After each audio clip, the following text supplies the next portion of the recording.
ایمان ہے قول مصطفی۔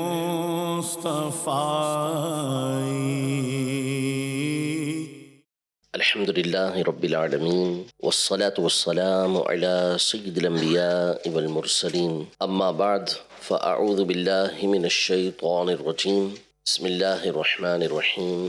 الصلاة والسلام علیک یا رسول اللہ وعلی آلک واصحابک یا حبیب اللہ، الصلاة والسلام علیک یا نبی اللہ وعلی آلک واصحابک یا نور اللہ۔ الحمدللہ ہمارا درس سیرت جاری و ساری ہے، اور امام عبدالغنی ابن عبدالواحد المقدسی رحمۃ اللہ تعالی علیہ کی کتاب مختصر سیرت النبی صلی اللہ علیہ وسلم کا درس ہم سن رہے ہیں۔ آخری درس میں ہم نے 2 حدیث مبارکہ نبی محترم صلی اللہ تعالی علیہ وآلہ وسلم کے حلیہ مبارکہ کے حوالے سے سنی تھی، اور میں نے عرض کی تھی کہ اس میں ٹوٹل 6 حدیثیں مصنف علیہ الرحمٰن نے ذکر کی ہیں، اور یہ بھی میں نے بتایا تھا کہ ویسے تو بہت سارے صحابہ کرام علیہم رضوان نے نبی پاک صلی اللہ علیہ وآلہ وسلم کا مبارک حلیہ ذکر کیا ہے، لیکن بالخصوص حضرت سیدنا علی المرتضیٰ رضی اللہ تعالی عنہ اور حضرت سیدنا ہند بن ابی حالہ رضی اللہ تعالی عنہ، یہ چونکہ بچپن سے ہی نبی پاک صلی اللہ علیہ وآلہ وسلم کے گھر کے اندر رہے، پرورش حضور پاک صلی اللہ علیہ وسلم کے گھر میں ہوئی، تو ان دونوں نے بہت زیادہ تفصیل کے ساتھ نبی پاک صلی اللہ علیہ وسلم کے مبارک حلیے کو بیان کیا ہے۔ اور تیسرا نام یہاں پر حضرت سیدہ ام معبد رضی اللہ تعالی عنہا کا آتا ہے، کہ جنہوں نے انتہائی خوبصورت الفاظ میں نبی پاک صلی اللہ علیہ وسلم کے حسن و جمال اور اخلاق کریمہ کو بیان فرمایا ہے۔ تو مولا کائنات مولا مشکل کشا رضی اللہ تعالی عنہ کی حدیث مبارکہ تو ہم پچھلے درس میں سن چکے ہیں۔ آج انشاءاللہ تبارک و تعالی مزید آگے دیگر صحابہ کرام علیہم رضوان کی جو احادیث طیبہ ہیں اور انہوں نے جو بیان کیا ہے اسے سننے کی انشاءاللہ ہم سعادت حاصل کریں گے انشاءاللہ۔ حضرت علی رضی اللہ تعالی عنہ اور حضرت برا بن عازب رضی اللہ تعالی عنہما، ان دونوں کی حدیث گزر چکی ہے۔ اب آگے فرماتے ہیں مصنف علیہ الرحمہ: وقالت ام معبد الخزاعیۃ رضی اللہ تعالی عنہا فی صفته صلی اللہ علیہ وسلم، یعنی حضرت ام معبد خزاعیہ رضی اللہ تعالی عنہا نبی پاک صلی اللہ علیہ وسلم کے اوصاف کو بیان کرتے ہوئے، حلیہ مبارکہ کو، اخلاق کو بیان کرتے ہوئے ارشاد فرماتی ہیں: رأیت رجلا ظاہر الوضاءۃ ملیح الوجہ حسن الخلق لم تعبہ ثجلۃ ولم تزر بہ صعلۃ وسیما قسیما فی عینیہ دعج وفی اشفارہ وطف وفی صوتہ سہل وفی عنقہ سطع وفی لحیتہ کثاثۃ ازج اقرن ان صمت فعلیہ الوقار وان تکلم سما علاہ البہاء اجمل الناس وابہاء من بعید واحلاہ واحسنہ من قریب حلو المنطق فصل لا نظر ولا حذر كأن منطقه خرزات نظم يتحدرت لا بائن من طول ولا تقتحمه عين من قصر غصنا بين غصنين وهو أندر الثلاثة منظرا وأحسنهم قدرا له رفقاء يحفون به إن قال أنصتوا لقوله وإن أمر تبادروا لأمره محفوظ محشود لا عابس ولا مفند، یعنی نبی پاک صلی اللہ علیہ وسلم کے مبارک حلیے کو بیان کرتے ہوئے ارشاد فرماتی ہیں کہ میں نے ایک ایسے شخص کو دیکھا، یہ اپنے شوہر کو بیان کر رہی ہیں کہ میں نے ایک ایسے شخص کو دیکھا، ایسے مرد کو دیکھا کہ جن کا حسن بالکل ظاہر تھا، جن کا حسن بالکل ظاہر تھا، اور چہرہ انتہائی حشاش بشاش تھا، خوبصورت چہرہ تھا، اور حسن الخلقی، اخلاق بڑے پیارے تھے، اخلاق بڑے پیارے تھے، اور نہ ہی کسی عضو کی زیادتی اور نہ ہی رنگ کی سفیدی آپ علیہ الصلوۃ والسلام کے اندر کسی عیب کو پیدا کرتی تھی۔ یعنی ہر عضو جس طرح کا تھا وہ متناسب تھا، اور اس کے ذریعے سے خوبصورتی پیدا ہوتی تھی، کسی طرح کی کوئی کمی یا عیب پیدا نہیں ہوتا تھا۔ آپ وسیم تھے اور قسیم تھے۔ وسیم کا مطلب ہوتا ہے کہ جو اپنے حسن کے ساتھ مشہور ہو، حسن کے ساتھ مشہور ہو، گویا کہ حسن اس کی علامت بن گیا ہو، حسن اس کی علامت بن گیا ہو، اور جس کا چہرہ وجیح ہو، کہ یعنی جس کو کہتے ہیں کہ ہینڈسم، اور جس کے چہرے کو کہتے ہیں کہ دیکھ کر بندے کو دل کرے کہ اس کو دیکھے۔ ایک خوبصورتی ہوتی عورتوں والی، ایک خوبصورتی عورتوں والی ہوتی ہے، اور ایک خوبصورتی مردوں کی ہوتی ہے۔ ان دونوں کی خوبصورتی میں فرق ہوتا ہے، زنانہ خوبصورتی الگ ہے، مردانہ خوبصورتی الگ ہے۔ تو آپ علیہ الصلوۃ والسلام کا چہرہ کیا تھا؟ وجیح تھا، یعنی مردانہ حسن کا شاہکار تھا۔ فی عینیہ دعاجن، آپ کی مبارک آنکھیں سیاہ تھیں، یعنی اندر آنکھوں کا جو ڈھیلا ہوتا ہے یہ ایسا نہیں تھا کہ اس کے اندر کسی طرح کی کوئی کمی ہو، بلکہ یہ کیا تھا؟ انتہا درجے کا سیاہ تھا، اس کے اندر بہت زیادہ سیاہی موجود تھی۔ آپ علیہ الصلوۃ والسلام کے مبارک آواز کے اندر گونج تھی، آواز میں گونج تھی، اور آپ علیہ الصلوۃ والسلام کی جو مبارک گردن تھی وہ بلند تھی، داڑھی مبارک گھنی تھی، اور جو آپ کی مبارک بھویں تھی یہ آپس میں ملی ہوئی تھیں اور باریک تھی۔ ملی ہوئی سے مراد یہ کہ بڑی تھی لیکن درمیان میں ایک گیپ موجود تھا، ابھی آگے چل کے حدیث مبارکہ آ رہی ہے کہ اس کے درمیان ایک رگ موجود تھی، کہ جلال کے وقت کی رگ ابھرا کرتی تھی۔ تو بڑی تھیں لیکن آپس میں بالکل ملی ہوئی نہیں تھی، بلکہ درمیان کے اندر فاصلہ معمولی سا موجود تھا۔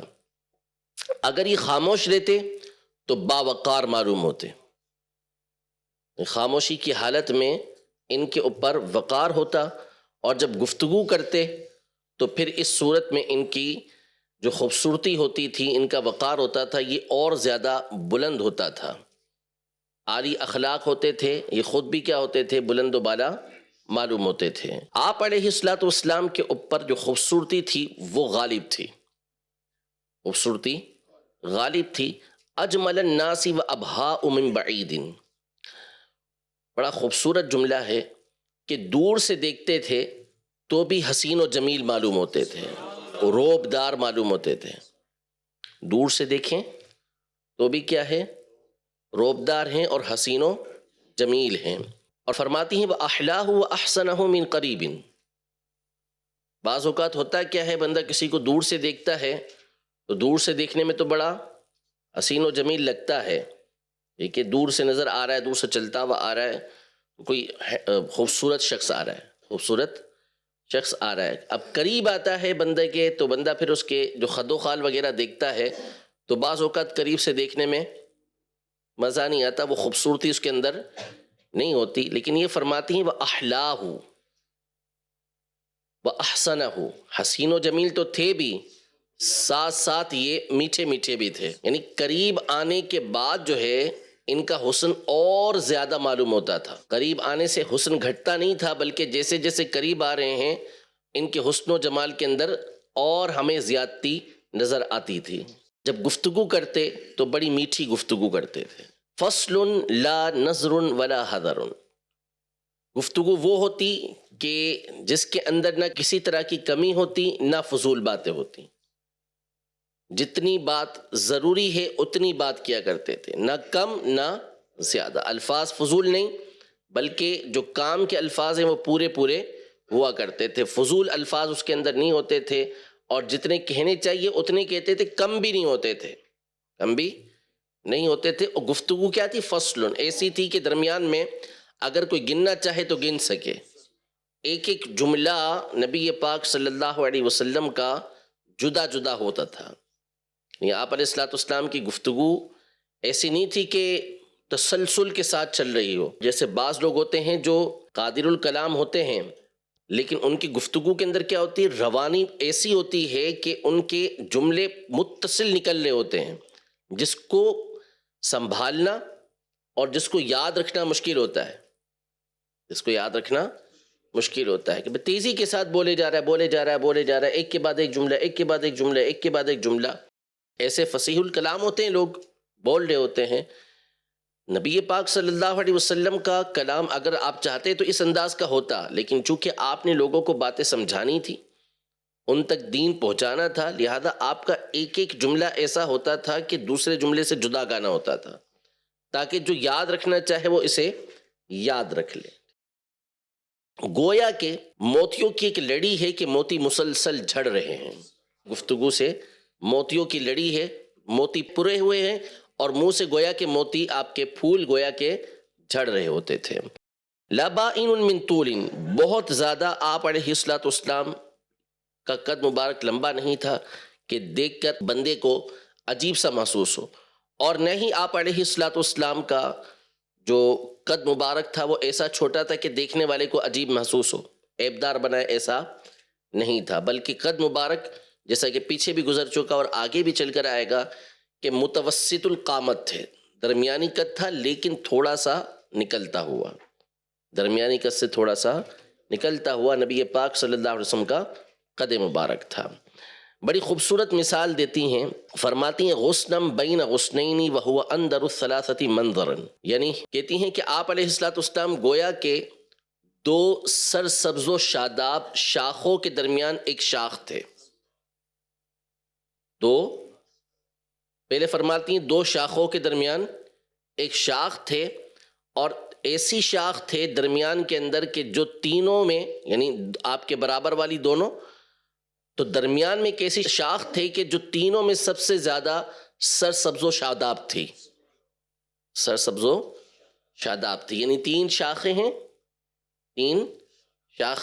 تینوں کی تینوں سرسبز و شاداب ہیں، لیکن درمیان میں ایک شاخ ہو اور وہ سب سے اونچی نکلی ہوئی ہو اور سب سے زیادہ اس کے اوپر تازگی ہو تو وہ سب سے خوبصورت معلوم ہوتی ہے. تو قریب افراد موجود ہیں جو انتہائی حسین و جمیل ہیں، لیکن آپ علیہ الصلوۃ والسلام ان کے درمیان میں ایسے ہی معلوم ہوتے تھے جیسے دو طرف سرسبز و شاداب شاخیں ہیں اور ان کے درمیان میں ان دونوں سے بڑھ کر سرسبز و شاداب کوئی شاخ موجود ہے، ٹھیک ہے، اونچی. وَأَحْسَنُهُمْ قَدْرًا، اور ان تمام میں قدر کے اعتبار سے سب سے بڑھ کر تھے، معظم تھے نبی پاک صلی اللہ علیہ وسلم. آپ علیہ الصلوۃ والسلام کے رفقا تھے، ساتھی تھے، یحفون بی، جو آپ علیہ الصلوۃ والسلام کو گھیر کر رکھتے تھے. حلقہ آپ کے گرد محبتوں والا بنا ہوا ہوتا تھا. اگر آپ کوئی گفتگو کرتے تو اس کے لیے کان لگا کے یہ لوگ سنا کرتے تھے، کان لگا کر سنا کرتے تھے. یعنی آپ علیہ الصلوۃ والسلام کی باتوں کی قدر کرتے تھے، اس کو اہمیت دیتے تھے اور اس کے اوپر توجہ رکھا کرتے تھے. وَإِنْ أَمَرَ تَبَادَرُوا لِأَمْرِهِ، اگر وہ کسی چیز کا حکم دے دیں کہ کوئی کام کرنا ہے تو یہ تمام کے تمام اس کو بجا لانے کے لیے جلدی کیا کرتے تھے، ایک دوسرے سے آگے بڑھا کرتے تھے. اور آپ علیہ الصلوۃ والسلام گویا کہ ایسے تھے کہ سارے کے سارے آپ کے خادم تھے، اور آپ علیہ الصلوۃ والسلام نہ تو سخت زبانی والے تھے اور نہ ہی آپ علیہ الصلوۃ والسلام کی کسی طرح مخالفت کی جاتی تھی. حکم دیتے تو لوگ آپ کے حکم کو بجا لانے کے لیے آگے بڑھتے. یہ لوگ گھیرے رکھتے تھے نبی پاک صلی اللہ علیہ وسلم کو، آپ علیہ الصلوۃ والسلام کے ہر کام کی اتباع کرنے کی کوشش کرتے تھے، امر کو بجا لانے کی کوشش کرتے تھے، اور کسی طرح آپ علیہ الصلوۃ والسلام کی مخالفت نہیں کرتے تھے. اور یہ آپ کا جو حکم ہوتا تھا اس کے اندر ترش روئی نہیں ہوتی تھی، یعنی آپ علیہ الصلوۃ والسلام سختی کے ساتھ حکم نہیں دیتے تھے، سختی کے ساتھ کسی کام کا حکم نہیں دیتے تھے کہ بادشاہ بن کر یا حاکم بن کر آپ کسی چیز کا حکم دے رہے ہوں، بلکہ آپ کے احکام کیا ہوتے تھے، نرمی والے ہوتے تھے. لیکن صحابہ کرام علیہم رضوان اس کو بجا لانے کے لیے آگے سے آگے بڑھا کرتے تھے. ٹھیک ہے، یہ اختصار کے ساتھ یہاں پر حضرت ام معبد رضی اللہ تعالی عنہا کی حدیث مصنف علیہ الرحمٰن نے ذکر کی ہے، ورنہ ان کی حدیث کے اندر اور الفاظ بھی بہت سارے موجود ہیں۔ اگلی حدیث مبارکہ، وعن انس بن مالک الانصاری رضی اللہ تعالی عنہ انہ وصف رسول اللہ صلی اللہ علیہ وسلم فقال كان ربعة من القوم ليس بالطويل البائن ولا بالقصير المتردد أزهر اللون ليس بالأبيض الأمهق ولا بالآدم ليس بجعد ولا قطط ولا سبت رجل الشعر۔ یعنی حضرت سیدنا انس بن مالک رضی اللہ تعالی عنہ روایت کرتے ہوئے فرماتے ہیں، نبی پاک صلی اللہ علیہ وسلم کا مبارک حلیہ بیان فرماتے ہیں۔ یہ مشہور جملہ ہے کہ کان ربعۃ من القوم، نبی پاک صلی اللہ تعالی علیہ وآلہ وسلم درمیانے قد والے تھے، درمیانے قد والے تھے، بہت زیادہ لمبا قد بھی نہیں تھا اور آپ علیہ السلام بہت چھوٹے قد والے بھی نہیں تھے، بلکہ درمیانے قد والے تھے۔ لیکن وہی بات جو میں عرض کر چکا، جو شارحین حدیث نے ذکر کی ہے کہ یہ قد تھوڑا سا درمیانے قد سے نکلتا ہوا محسوس ہوتا تھا، نکلتا ہوا تھا۔ اور دوسرا یہ کہ چاہے لمبے سے لمبے قد والا بھی نبی پاک صلی اللہ علیہ وسلم کے ساتھ چلے یا بیٹھے، آپ علیہ السلام اس سے اونچے ہی نظر آیا کرتے تھے، یہ آپ کے معجزات میں سے تھا۔ ٹھیک ہے، ازہر اللون، چمکیلی رنگت والے تھے۔ ٹھیک ہے، اس پر بھی گفتگو ہو چکی ہے کہ آپ علیہ السلام کا اصل رنگ جو تھا وہ سفیدی کے اندر سرخی ملا ہوا تھا، لیکن اس کی وجہ سے آپ علیہ السلام کا مبارک رنگ جو ہے وہ گولڈن کلر کا محسوس ہوتا تھا، چمکتا ہوا محسوس ہوا کرتا تھا۔ لیس بالابیض الامحق، نہ آپ علیہ السلام کا رنگ بہت زیادہ سفید، یعنی جس طرح چونا ہوتا ہے ویسا رنگ نہیں تھا، اور نہ ہی گندمی رنگ تھا۔ آپ علیہ السلام کے بال مبارک نہ تو مڑے ہوئے تھے، نہ گھنگریالے تھے، اور نہ بالکل سیدھے تھے، نہ بالکل سیدھے تھے، بلکہ آپ علیہ السلام کے مبارک بال جو تھے وہ معمولی سا کرو لیے ہوئے تھے، تھوڑے سے ہلکے سے جو مڑے ہوتے ہیں اس انداز کے آپ علیہ السلام کے بال مبارک تھے۔ بالکل ایک تو سیدھے ہوتے ہیں ویسے بھی نہیں تھے، اور ایک گھنگریالے بال آپ نے دیکھے ہوں گے، اور بازوں کے بال ہوتے ہیں جو بالکل مڑ کے اوپر تو گھوم جاتے ہیں، ایسے نہیں، بلکہ ہلکا سا کرو لیے ہوئے نبی پاک صلی اللہ علیہ وسلم کے مبارک بال تھے۔ اگلی حدیث مبارکہ فرماتے ہیں، وقال ہند بن ابی حالۃ رضی اللہ تعالی عنہ، حضرت ہند بن ابی حالہ رضی اللہ تعالی عنہ فرماتے ہیں، یہ حضرت سیدہ خدیجہ رضی اللہ تعالی عنہا کے بیٹے ہیں، ان کے پہلے شوہر سے، اور یہ نبی پاک صلی اللہ علیہ وآلہ وسلم کے گھر میں ہی ان کی پرورش ہوئی، حضرت خدیجہ رضی اللہ تعالی عنہا کے یہیں پر، تو انہوں نے بھی بڑی تفصیل کے ساتھ نبی پاک صلی اللہ علیہ وسلم کے اس مبارک حلیے کو بیان کیا۔ پھر اللہ پاک بعضوں کو قدرت دیتا ہے، یعنی بعض لوگ بعض چیزوں کو بیان کرنے کی بڑی مہارت رکھتے ہیں، جیسے بعض لوگوں کے اندر قدرت ہوتی ہے کہ قصہ بڑے اچھے انداز میں بیان کریں گے، واقعہ بڑے اچھے انداز میں بیان کریں گے، عام سا قصہ بھی ہوگا تو وہ اس کو اس انداز میں بیان کریں گے کہ بندہ متوجہ ہو جاتا ہے۔ ہاں، جیسے حاجی امین صاحب ہیں کہ قصہ بیان کریں گے، واقعہ بیان کریں گے، بندہ متوجہ ہو جاتا ہے۔ بعض لوگ ہوتے ہیں کہ جو کسی جگہ کی جو سچویشن ہوتی ہے، کسی مقام پہ کوئی معاملہ ہوا ہوتا ہے، اس کو بڑے خوبصورت انداز میں بیان کرتے ہیں۔ بعض لوگ علاقے کے حوالے سے بیان کرنے کے بارے میں بڑے ماہر ہوتے ہیں، اس کو بڑے طریقے سے بیان کرتے ہیں، گویا کہ ایک ایک چیز کو سامنے رکھ دیتے ہیں۔ بعض کو حلیہ بیان کرنے کے اندر بڑی مہارت ہوتی ہے، ٹھیک ہے، تو ایک ہوتا ہے اس کو بیان کرنے کا ڈھنگ نہیں ہوتا، اس کو یعنی ساری زندگی دیکھتا رہا، اس کو معلوم بھی ہے کہ کیا کیا چیزیں فلاں کے اندر پائی جاتی ہیں، لیکن ایک بیان کرنے کی قدرت ہوتی ہے، وہ قدرت ہر ایک کو حاصل نہیں ہوتی، ٹھیک ہے۔ تو بعض ہوتے ہیں جن کو وصاف کہا جاتا ہے، کیا کہتے ہیں؟ وصاف، یعنی صفت بیان کرنے والا، حلیہ بیان کرنے والا، تو ان کا لقب بھی یہ ہے وصاف رسول اللہ صلی اللہ علیہ وسلم، رسول پاک صلی اللہ علیہ وسلم کا حلیہ بیان کرنے والے۔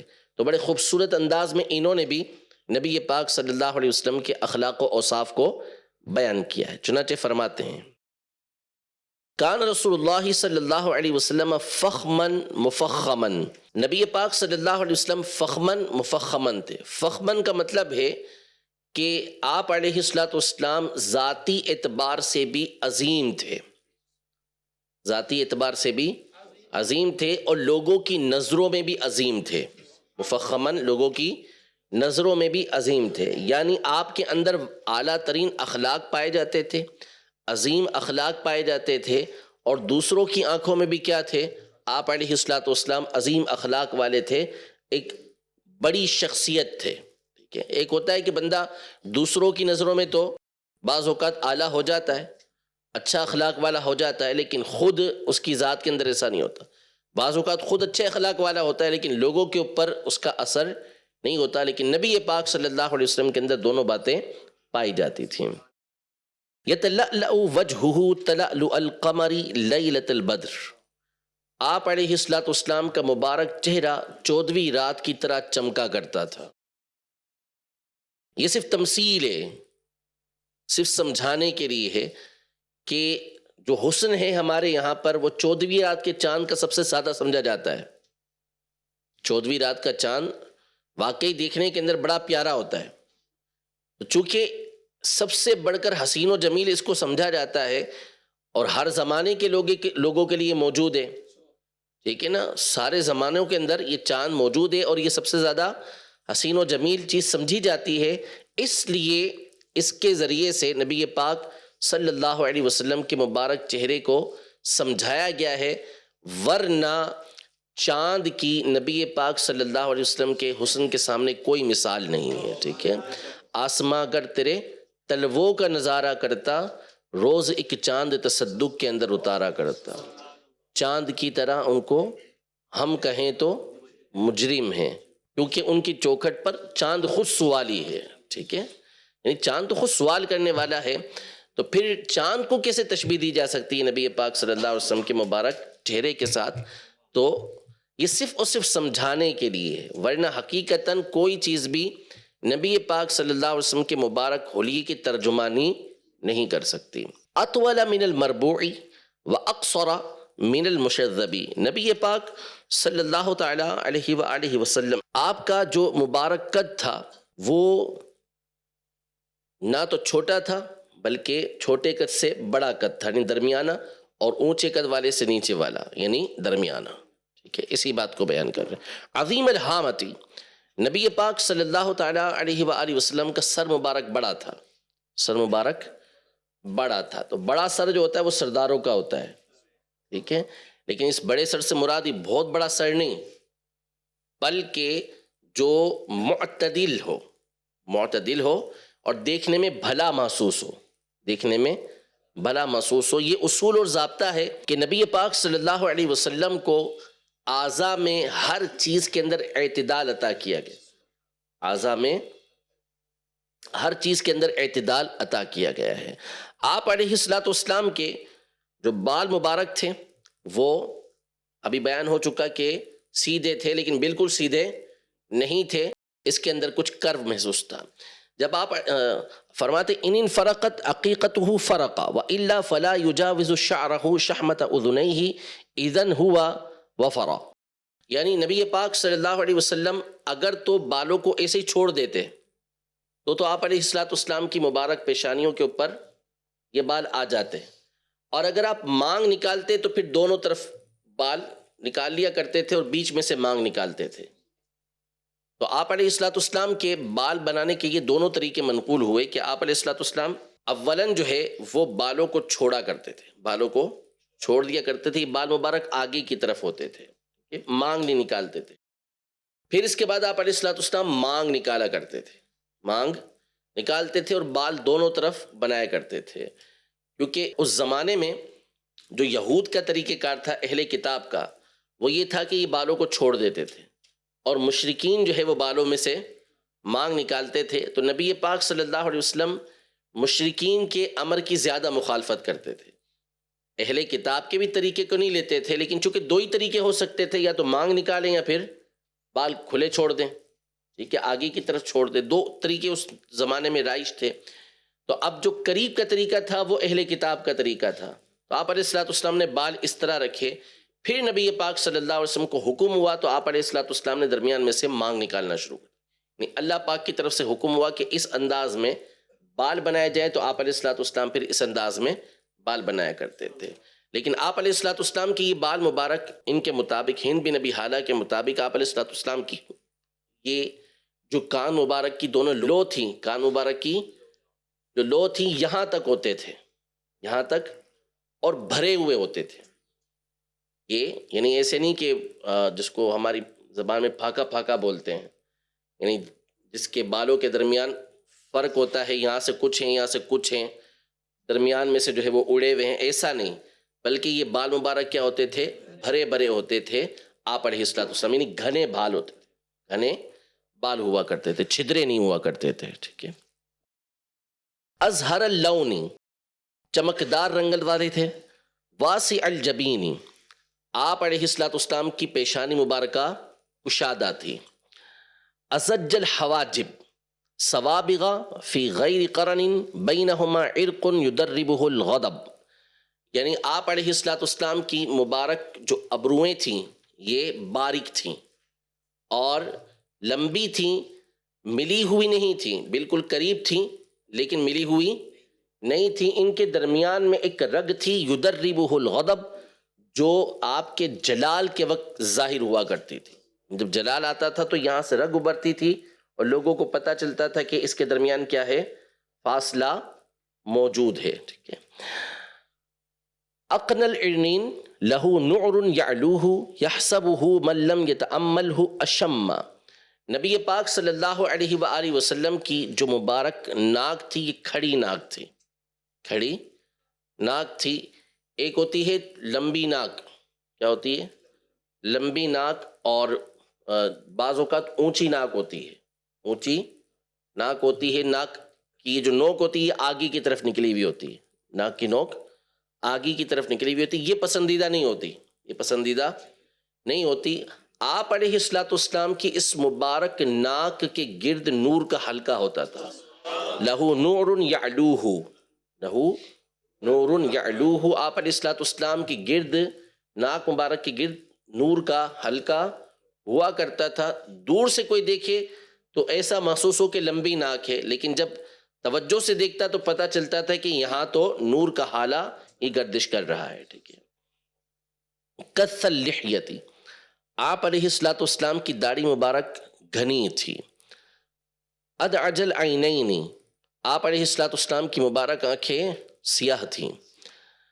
سہل الخدین ضلیع الفم اشنب مفلج الاسنان، یعنی نبی پاک صلی اللہ علیہ وسلم کے مبارک گال جو تھے یہ پھولے ہوئے نہیں تھے، پھولے ہوئے نہیں تھے اور پچکے ہوئے بھی نہیں تھے، درمیانی. گوشت مبارک تھا لیکن درمیانی تھا. ٹھیک ہے. آپ علیہ الصلوۃ والسلام کے جو ہونٹ مبارک تھے، یہ بھی منہ مبارک جو تھا یہ بھی کیا تھا؟ وسیع تھا. ٹھیک، یہ بھی وسیع تھا. اور آپ علیہ الصلوۃ والسلام کے مبارک دانت بالکل متصل نہیں تھے، بالکل متصل نہیں تھے، بالکل معمولی سا اس میں کیا تھا؟ گیپ تھا، معمولی سا گیپ تھا. یعنی ایک دانت ہوتے ہیں کہ جن میں بہت زیادہ گیپ ہوتا ہے، بہت زیادہ، یہ بھی اچھا نہیں. اور بعضوں کے دانت بالکل آپ نے دیکھے ہوں گے جڑے ہوئے ہوتے ہیں ایک دوسرے کے ساتھ، ویسا بھی نہیں، بلکہ کیا ہے؟ درمیان میں معمولی سا گیپ موجود تھا. مفلج الاسنان دقیق المسربتی کأن عنقہ جید دمیۃ فی صفاء الفضۃ، نبی پاک صلی اللہ علیہ وسلم کی جو مبارک گردن تھی گویا کہ ایسی لگتی تھی جیسے چاندی کے اندر ڈھری ہوئی ہے، چاندی میں ڈھری ہوئی ہے. اور یعنی جس طرح چاندی سفید ہوتی ہے، چاندی سفید ہوتی ہے، اسی طرح نبی پاک صلی اللہ علیہ وسلم کی مبارک گردن یہ چاندی کے اندر ڈھلی ہوئی تھی اور باریک گردن تھی، باریک گردن تھی. یعنی باریک سے مراد معتدل. معتدل الخلق باذن متماسک سواء البطن والصدر، یعنی نبی پاک صلی اللہ علیہ وسلم کے اعضاء جو تھے وہ معتدل تھے، معتدل تھے. جسم کا ہر حصہ دوسرے حصے کے ساتھ جڑا ہوا تھا، جسم کا ہر حصہ دوسرے حصے کے ساتھ جڑا ہوا تھا. یعنی کسی طرح کی اس کے اندر کجی محسوس نہیں ہوتی تھی، کمی محسوس نہیں ہوتی تھی، یعنی کوئی ڈھیلا اور پولا پن اس کے اندر نہیں تھا. سینہ مبارکہ اور پیٹ مبارکہ ایک سید کے اندر تھے، جس کو کیا بولتے ہیں؟ ہینڈسم. ہماری زبان میں اسمارٹ اس کو بولتے ہیں. ٹھیک ہے، جس کو اسمارٹ کہا جاتا ہے. یعنی ایک تو پیٹ نکلا ہوا ہوتا ہے، ٹھیک ہے، بعضوں کا سینہ نکلا ہوا ہوتا ہے، اور بعض کا سینہ اور پیٹ کیا ہوتے ہیں؟ بالکل برابر ہوتے ہیں. تو نبی پاک صلی اللہ تعالیٰ علیہ وسلم سوا البطن والصدر، سینہ اور پیٹ کیا تھا؟ بالکل ایک سیدھ کے اندر تھے. مسیح الصدری بعید ما بین المنکبین ضخم الکرادیس. نبی پاک صلی اللہ علیہ وسلم کا جو مبارک سینہ تھا یہ وسیع تھا، یعنی چوڑا سینہ تھا، چوڑا سینہ تھا. دونوں کندھوں کے درمیان فاصلہ تھا. دونوں کندھوں کے درمیان، جب یہ کہیں گے کہ دونوں کندھوں کے درمیان فاصلہ ہے تو مطلب کیا ہوا کہ سینہ بھی چوڑا ہوگا اور کمر مبارک بھی چوڑی ہوگی. آپ صلی اللہ علیہ وسلم کے جو جوڑ تھے یہ مضبوط تھے، جوڑ مضبوط تھے، ان کے اندر کمزوری نہیں تھی. انور المتجرد موصول ما بین اللبۃ والسرۃ بشعر یجری کالخط عاری الثدیین والبطن مما سوا ذلک اشعر الذراعین والمنکبین عریض الصدر طویل الزندین رحب الراحۃ شثن الکفین والقدمین سائر الاطراف سبط القصب خمصان الاخمصین مسیح القدم ينبو عنها الماء اذا زال قلعا ويخطو تكفؤا ويمشي هونا ذريع المشية اذا مشى كأنما ينحط من صوب. یعنی نبی پاک صلی اللہ تعالیٰ علیہ وآلہ وسلم انور المتجرد تھے.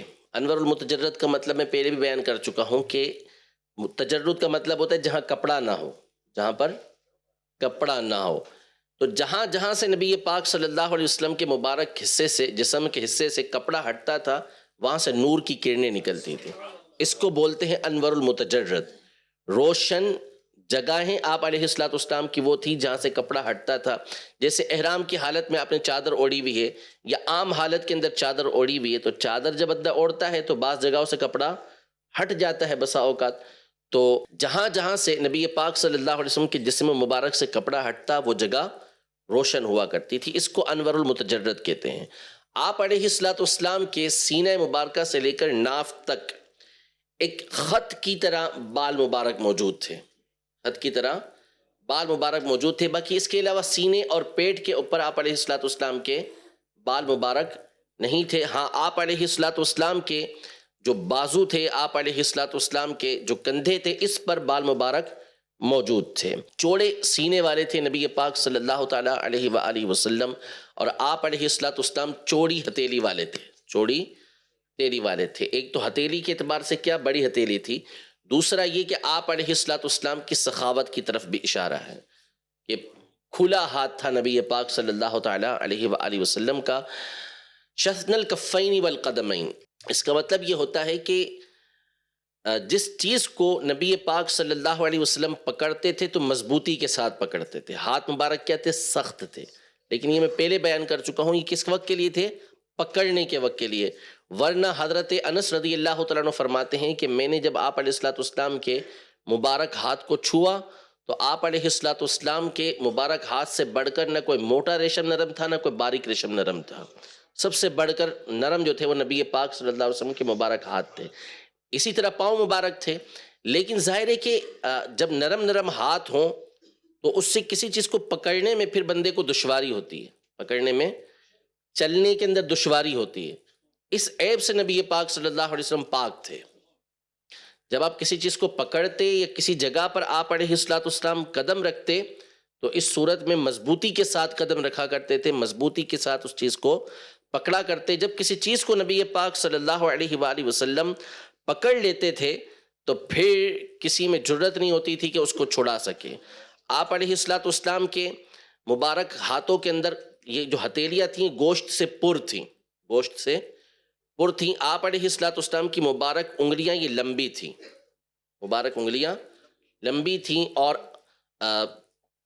ہر چیز کے اندر اعتدال تھا، ہر چیز کے اندر اعتدال تھا. اعصاب وغیرہ سب یہ لمبے محسوس ہوتے تھے لیکن حد سے بڑے ہوئے نہیں تھے. اسی طرح نبی پاک صلی اللہ تعالیٰ علیہ وآلہ وسلم کے جو قدم کا درمیانی حصہ تھا یہ انتہائی نرم تھا، یہ انتہائی نرم تھا، اور اوپر والے حصے کا حال یہ تھا کہ اگر اس کے اوپر پانی پڑتا تو پانی اس پر ٹھہرتا نہیں تھا، فوراً بہہ جایا کرتا تھا، پانی اس پر فوراً بہہ جایا کرتا تھا۔